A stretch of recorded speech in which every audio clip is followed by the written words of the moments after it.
Hey, good morning, Facebook family and friends. I just wanted to come on and encourage you really quickly before I head into campus.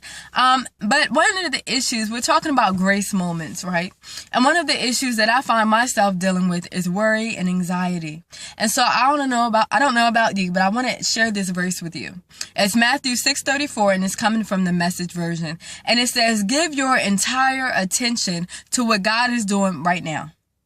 And don't get worked up about what may or may not happen tomorrow.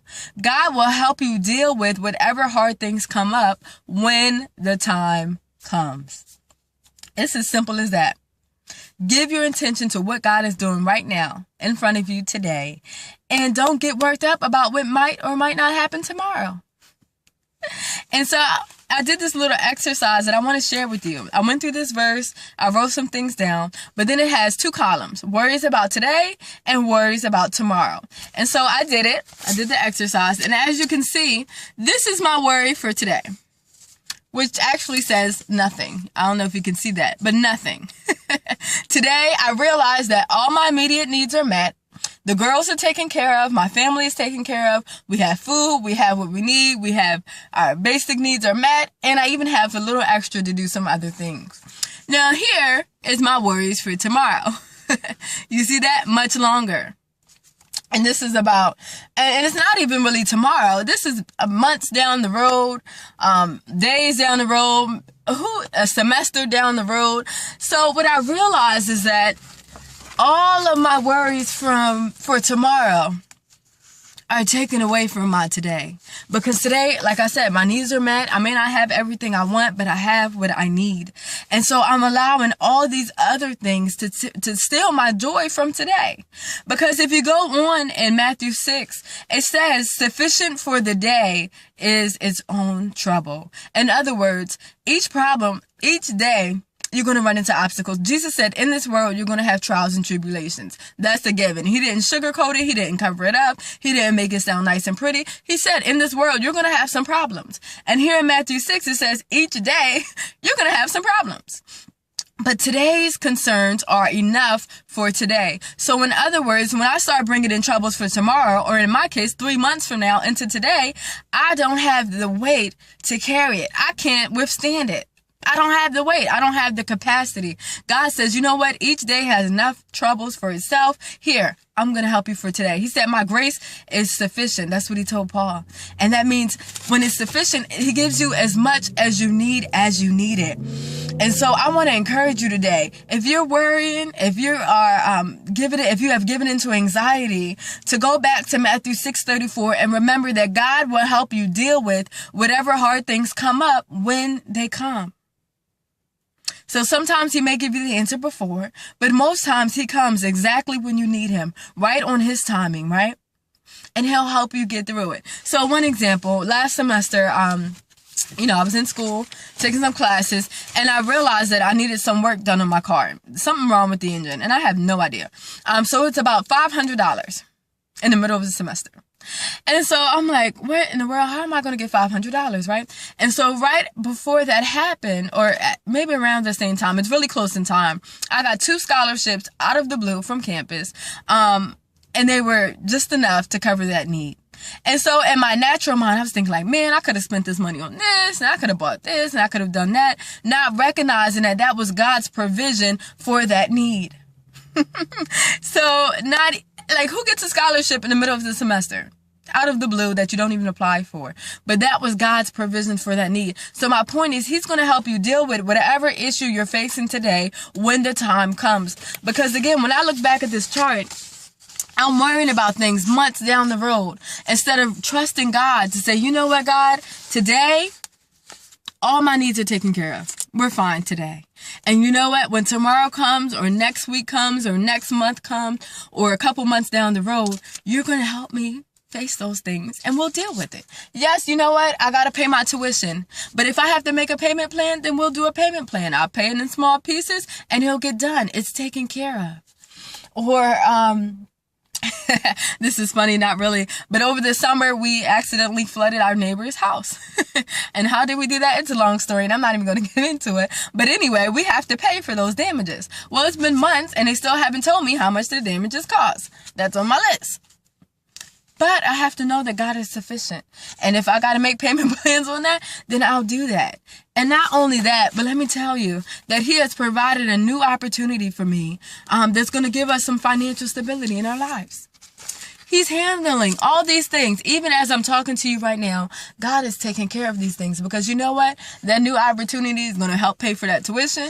That new opportunity is going to pay for that flood damage. That new opportunity is going to cover our bills. That new opportunity is going to answer a lot of these worries that I have. And so going back to Matthew 6, it says in verse 27, what can worry do? In other words, I'm paraphrasing here. I don't have it in front of me. But what can worry do? Worry cannot add a day. It can add an hour to your day. I'm sorry. It can't add any length to your time. It can't. What can worry do for you? In other words, worrying is unproductive. It's unfruitful. It's counterproductive, because you get so caught up about all these things that you don't even, that it paralyzes you. Let me slow down. It paralyzes you. And so all I'm thinking is like, man, I got to do this, and I got to figure out this, and how is this going to work, and how is that going to work? When you break it down, it really isn't that much. And it really isn't that hard. And so in other words, Joyce Meyer says that worry is like a rocking chair. Yeah, it's in movement. You're in movement. You're walking back and forth, but you're not going anywhere. And so there are some things that we can do. We can plan. We can prepare. But ultimately, we have to trust God with our day-to-day stuff.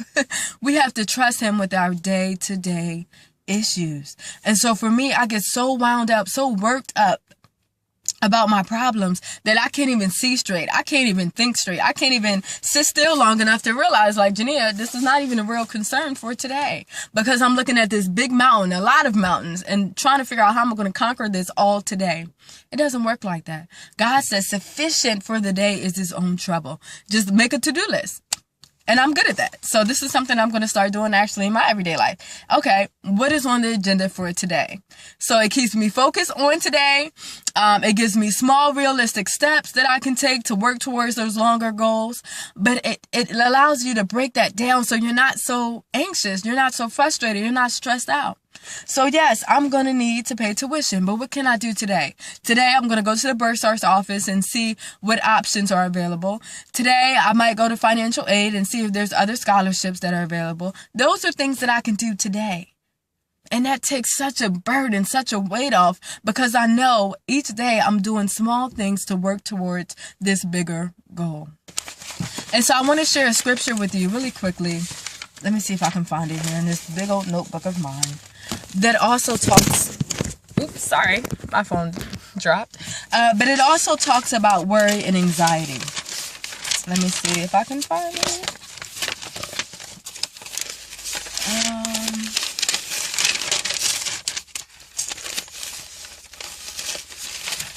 Just give me a minute. I'm looking for it. I really want to share it with you before I get off today. Okay, here it is. Jeremiah 17, 5 through 8.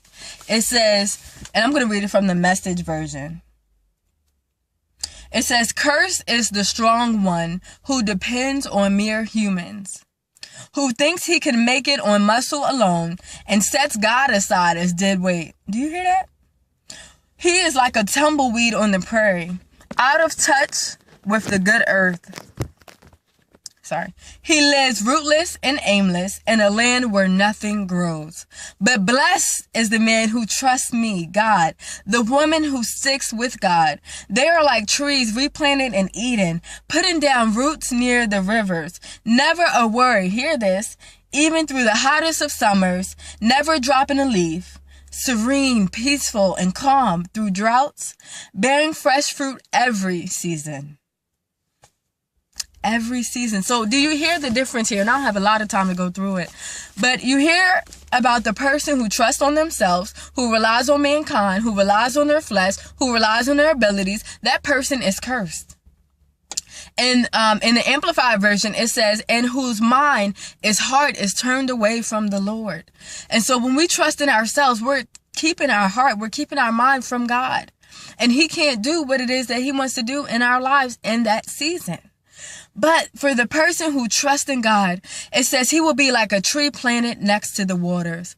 And so no matter what happens, whether there's a drought, whether there's plenty, whether there's little, no matter what happens, that tree always bears fruit. Why? Because it's planted near its source. It's connected to the source. Even in the midst of heat, I know that my roots are still in waters, in deep waters, in good waters. And so I don't know about you, but I want to be the person who is trusting in God. I want to be the woman who sticks with God no matter what.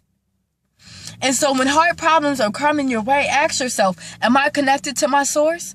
Am I going back to God with this problem or issue? Am I praying about it? Am I in the Word am I in the Word looking for guidance and wisdom and direction and instruction? Am I really trusted in God, or am I trusting in myself? Psalms 118:8 says, it is better to take refuge in the Lord than to trust in man. And so it's so natural for us when problems come. I call my best friend, and I call this person, and I call that person. And again, sometimes we need that. We need wisdom. We need clarity. We need understanding. Sometimes you need an older mentor who's been through it to help walk you through that. But most importantly, we need God. God is our source. You have to remember that. That job is not your source. Your leader is not your source. Your husband, your spouse, your boyfriend is not your source. God is our source. But he can't be that for us if we're not trusting in him. If we don't trust him enough to let our roots go down into deep waters. And so be encouraged today. We can overcome worrying. We can overcome this book. Like I said, Loving God with All Your Mind is talking about your thoughts and how we can transform our lives by renewing our mind in God's word. And so my goal for this week is every time worry comes up, even this morning, I stopped and prayed, like, you know what? We're not even going to go here today. So every time a problem presents itself, and remember, the word said it is going to present itself. It will happen. I have a choice. Am I going to allow my mind to dwell on negativity? Am I going to allow my mind to dwell on my problems and my difficulties? Or am I going to write these things down, pray to God, and allow him to lead me and truly guide me and direct me? And another thing is I can be impatient. Well, God, I need to know this now. And as you saw on my list, no, you don't, Jania. That's 3 months down the road. No, you don't. Or that's 2 months down the road, or that issue right there, that might not even happen. That might not even turn out the way you think it's going to turn out. And so don't worry about tomorrow. That doesn't mean don't plan. That doesn't mean not to prepare. But it means trust God. That God is the same yesterday, today, and forevermore. And so if he did it for me yesterday, he can do it today. And will he continue to do it for eternity? Be encouraged. You can join us on our Facebook page, The Grace to Start Over. You can write questions. You can do comments, leave comments. Or if this encourage you in some kind of way, please share. I would love to hear from you. But take care. Do not worry. Stop worrying about tomorrow. Tomorrow will take care of itself.